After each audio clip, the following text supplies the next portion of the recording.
So Professor Siddiqui has kindly agreed to answer some questions now. So I've got a roving microphone. If you'd like to ask a question, I'd ask that you raise your hand and wait for this microphone to be brought to you. I might also ask that people try and keep their questions short and to the point. So any questions?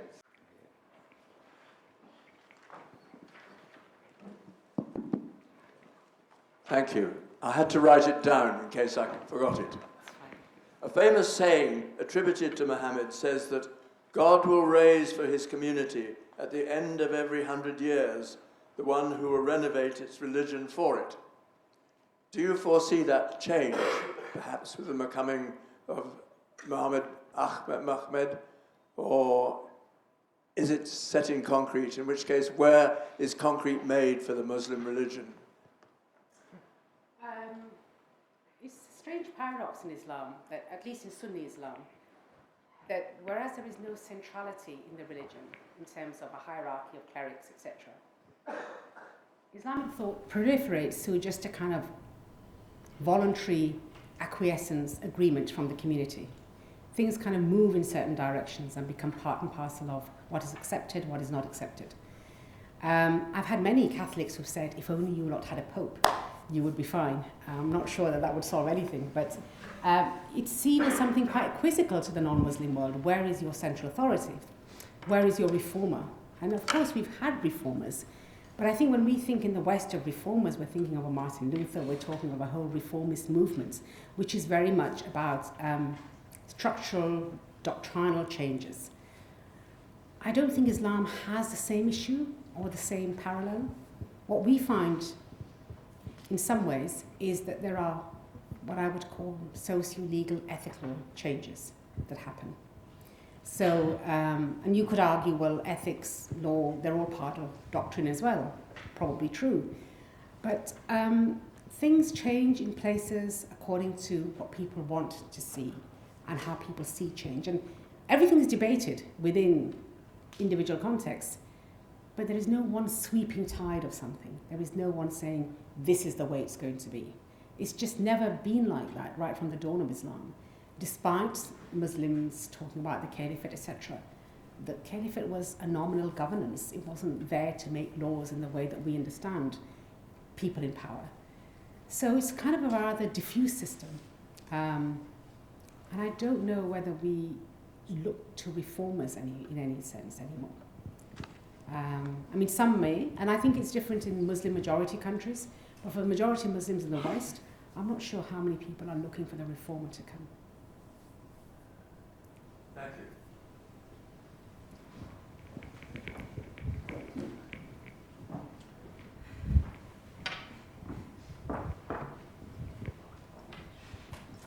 Thank you. I enjoyed that very much, and I learned a lot. I was just wondering if you think there's very much convergence in attitude towards the economy and support for the poor, and if there is or isn't, whether there are any lessons that we can take from that in this current moment of supporting migrants, particularly into the UK.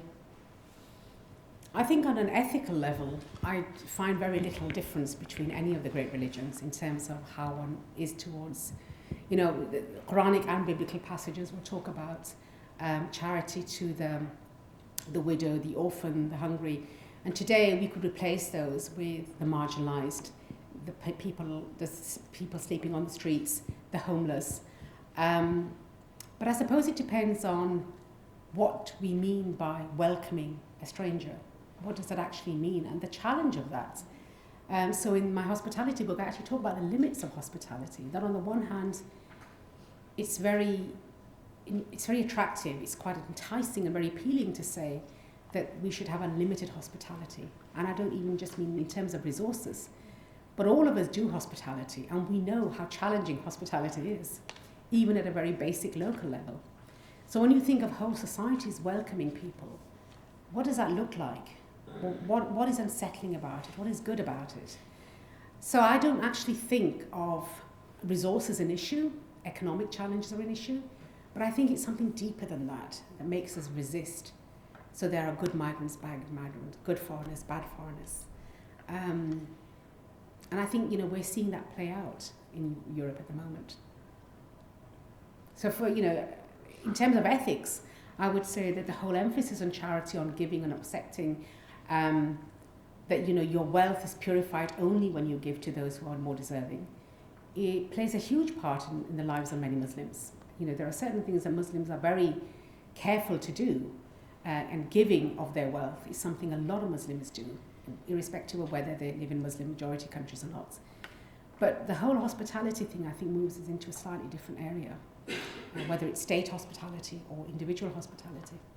And again, Christine Pohl, who's a Christian theologian in the States, has written that, today we are more in tune with what's happening in Africa or in other parts of the world, and we give more money there than we do to our neighbour who may also be suffering, because we just don't think that the people who are nearest to us may also be suffering from economic deprivation. We have images in our mind of who the deprived are, who are those who are worthy of our concern, and actually societies are being fractured in the West because we are simply not aware of who around us is in need as well.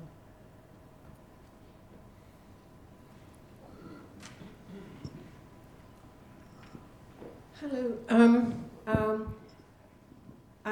I would love it if you could clarify for me, and I don't know how many others, the distinction between Sunni and Shia. That seems, it comes up so often, and I think I'm just all hazy about. I think I am as well. In practice, I'm practice, what it is. I know there's a historical difference, but in practice, what's the difference? No, there are certain religious worship differences as well. So politically, I'm assuming most people know political conflict. Yes. Does anybody want to hear about this? It is quite tedious. But anyway, I'll just say in two lines. So basically, the Sunni and Shia split arose largely, and this is a huge simplification, because the Shia believe that the fourth Khalifa, the fourth ruler after the Prophet's death, should have been, who was his son-in-law and also his cousin, should have rightfully gained authority and leadership after the Prophet's death. This is a political aspect of it. Whereas the Sunnis had already designated, or who came to be known as Sunnis. People don't, it's like creeds. We're not born with creeds already made. We're not born with partisanship. They take centuries to develop. So there was no concept of Sunni Shia then. But the people who became known as Sunni were those who had already decided who the next ruler after the Prophet was going to be. So the Sunnis, the Shia then felt that they had been rejected, that their argument is this is what the Prophet wanted. Why would he not want his cousin and his son-in-law to take, he was in the family line. But then theologically lots of other things started happening, and one of them is the imamates that the Shia do believe. So in Sunni Islam, the central authority is probably scripture. It's more Protestant, let's put it that way. In Shia Islam, which I think is more Catholic, there is a whole clerical hierarchy. And in Twelver Shiism, which is the largest Shia religion, and it's the dominant religion in Iran, the imams are supposed to are descended from the Prophet's line. But it's not just that the imams are descended from the Prophet's line. They, according to mainstream Shia theology, the imams also are made of divine light. They are infallible. Their decisions they are kind of clerics and rulers in one. Now, even within Shiism, there are lots of different tangents and different groups, but the largest doctrinal and political difference is that it arose post the Prophet's death. So the Shia often think that they have, and to some extent quite rightly, that the Sunni majority and the expansion of Sunni empires basically tried to crush what Shiism represented, that Shiism was really the true faith, that it wanted to carry on the descent of the prophets, and that Sunnis use their power and their force to basically try and crush them. And today, although many Muslim countries have Sunni and Shia communities living side by side, there are times when there are still tensions. For many people, it doesn't matter, but for some, will say, I don't want my child to marry a Sunni, or I don't want my child to marry a Shia. In some ways, you could align it to the Catholics and Protestants. I live outside Glasgow. I see that tension everywhere. So it's not gone away, and I don't think for some people it will ever go away because it's so deep-seated. But But at a kind of everyday visual level, you would probably not even notice a difference. No. Thank you for your presentation. It was very full.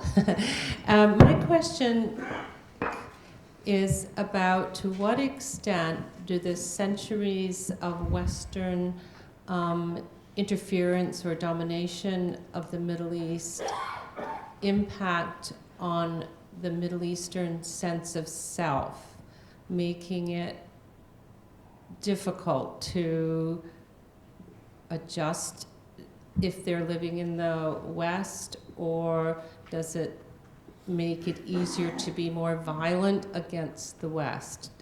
It's more about the historical inheritance between the two cultures.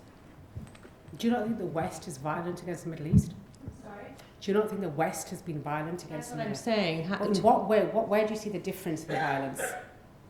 What kind of violence are we talking about? Well, the Western interference and domination over different, you could say the Crusades and economic imperialism from the West, what impact does that have on the Middle Eastern, on the Middle Eastern mind? Well, first of all, there's no such thing as a Middle Eastern mind. The Middle East is not entirely Islamic. You know, there's a huge Christian community in the Middle East. And I think that one of the things we have to start doing is not to essentialize the Muslim world, that there is a Middle Eastern mind or a Muslim mind or all Sunnis and Shias think like this. So, no, I'm just trying to say that it's important to actually see that, because otherwise you start thinking, well, this is the whole Middle East and they all feel like that because of the West. I mean, for some interventions, the Middle East has invited the West to intervene. So it's not necessarily, I'm talking about recent interventions. But I think that, you know, a very kind of quick gloss, post-colonialism, the Middle East was not only carved up, but it was left decimated in terms of societies being fractious. So there was no, whereas before, however loosely, under a kind of the last Ottoman Empire, the last kind of concept of some kind of solidarity of Muslim world, that was it. It was finished. So post-colonialism, I think much of the Muslim world felt that it was now all over the place. Intellectually, socially, the West had progressed, you know, technology, both in terms of technology, but also in terms of everything, the arts, creativity, writing, everything. It kind of was miles ahead. And so for a lot of Middle Easterners, for a lot of the Islamic world, there was a sense that modernity is great, but modernity had been forced upon them. And by modernity, I don't mean technology and everything. I mean what I call the software of modernity, the software of liberal democracies that we kind of take for granted, but we shouldn't. And I say that because a lot of Muslim countries will say, we believe in liberalism, we believe in democracy, we want individual freedom. But then you also have this authoritarian, oppressive regimes in so many parts of the Islamic world that don't want that. My biggest problem is not the West-Islam debate. My biggest problem is how many of the Islamic societies, Islamic states and governments work and collude with Western governments to keep their own people down. And so by keeping them down, they don't have to worry about giving people what I would say is what real democracy is, which is the freedom to think, the freedom to lead your life. That freedom doesn't necessarily have to look like Western concepts of freedom. But where you have no freedom, you're always searching for some kind of freedom. Because once you have a taste of freedom, you can't go back to not having it. So, you know, as people have argued 5 years ago when there was all this hope that what was happening in Egypt is worse now for many people. What's happening in Syria, what's happening, yes, you can say the West did this, the West intervened. I'm not denying any of that. But then many of these states wanted Western intervention. They've colluded with Western powers. They've done so in a spirit of keeping their own people down. So I don't know. I don't know what the answer is to that. I don't think there is one mentality. I think that the kind of thing that you're probably referring to is what the jihadist rhetoric feeds into, that the West has done this to you. Your home is not the West. Your home is this elusive ummah, this gathering of Muslims all over the world. And it becomes very enticing that, to think, well, actually, yeah, maybe my home isn't the West. Maybe my home is this loyalty to this concept of the Ummah. But for a lot of people, that doesn't ring true. So it becomes very difficult. And I think part of the difficulty is because Muslims live in the West, don't necessarily feel they can speak for Muslims who live in Muslim countries, because all the debates are always politicized. And if you're not living there, if you're not experiencing it, it becomes very difficult to say, this is happening because that's Muslim and that's non-Muslim. All sorts of other things are at play. Time for one more question. I was a bit puzzled by the passage at the end of your lecture when you were, if I followed you right, you were quoting Rilke with some enthusiasm. Mm-hmm. That seemed to be expressing a kind of spirituality that wasn't specific to Christian, it wasn't specifically Muslim either. Yeah. So are you recommending a third way, which is neither of those? Or did I misunderstand you? No, I just admire Rilke. I'm not recommending anything. You can enjoy poetry wherever it comes from.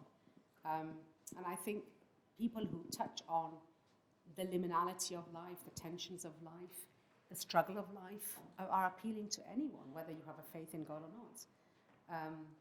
That's why I think he became so famous in his own world. Those letters became so famous because they were touching on things that touch all of us, irrespective of whether we have faith or not.